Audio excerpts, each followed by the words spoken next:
যে প্রেমে অনেক বেশি ঝামেলা থাকে সেই প্রেম জমে বেশি। একজন প্রডিউসার যদি শিল্পী বান্ধব না হন, একজন পরিচালক যদি শিল্পী বান্ধব না হন, তাহলে কিন্তু শিল্পীর জন্য এবং টোটাল টেকনিক্যাল ক্রুর জন্য কাজ করাটা সমস্যা হয়ে যায়। আমি আশা করি যেহেতু প্রিন্স এসে গিয়েছে, দর্শক প্রিন্স দেখার জন্য উন্মাদ হয়ে গিয়েছে। এটা আমি শুরুতেই বলেছিলাম। প্রিন্স ছবির শুরুতে আমরা অনেক ঝামেলায় পড়েছিলাম, মনে হচ্ছিল অনেক কষ্টে পড়েছিলাম, অনেক দুঃখে পড়েছিলাম। আমি তখন একটা কথা বলেছি, যে প্রেমে অনেক বেশি ঝামেলা থাকে সেই প্রেম জমে বেশি। আরে যে প্রেমে ঝামেলা নেই সে প্রেম তো জমবে না। সুতরাং প্রিন্স ছবি নিয়ে শুরুতে অনেক ঝামেলা হয়েছিল।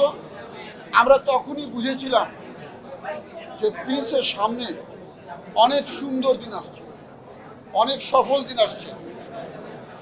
আজকে প্রিন্স দেখতে দর্শকরা যে কষ্টে পড়েছেন, যে ঝামেলায় পড়েছেন, যে হতাশায় পড়েছেন, অবশ্যই এই হতাশা কেটে যাবে এবং প্রিন্সের মতো একটা সুন্দর ছবি, দর্শকপ্রিয় ছবি অবশ্যই দর্শকদের কাছে অনেক অনেক অনেক প্রিয় হবে।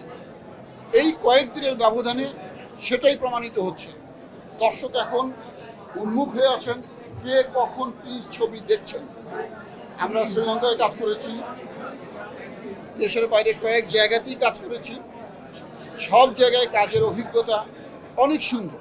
কারণ আমাদের প্রডিউসার আমার ডান পাশে, আমার ডিরেক্টর বাম পাশে, তারা ছিলেন অত্যন্ত শিল্পী বান্ধব। এ বিষয়টা কিন্তু অত্যন্ত গুরুত্বপূর্ণ।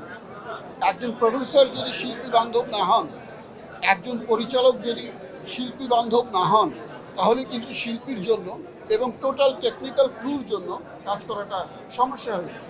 আমরা কখনোই আমাদের কোনো শিল্পী, আমি নিশ্চিত আমাদের প্রডিউসারের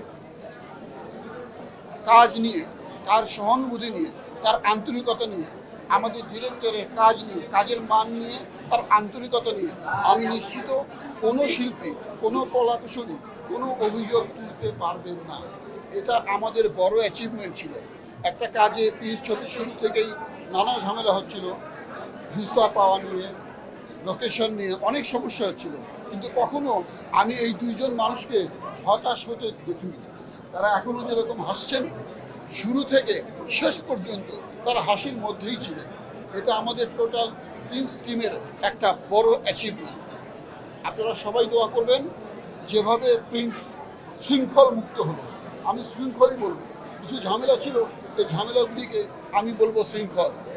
আজকে প্রিন্স শৃঙ্খল মুক্ত। আমি নিশ্চিত লাখো লাখো দর্শক প্রিন্স দেখবেন এবং বাংলাদেশের চলচ্চিত্র শিল্পের উন্নয়নে সহযোগিতা করবেন। প্রিন্সের সফলতা মানে কি?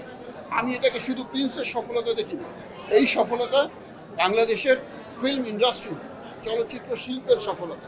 এবং চলচ্চিত্রকে এগিয়ে নিয়ে যেতে হলে প্রিন্সের মতো ছবি প্রতি বছর দরকার, বারবার দরকার, যাতে করে আমাদের দেশের এই ইন্ডাস্ট্রিটি একদম তুঙ্গে উঠে যায়।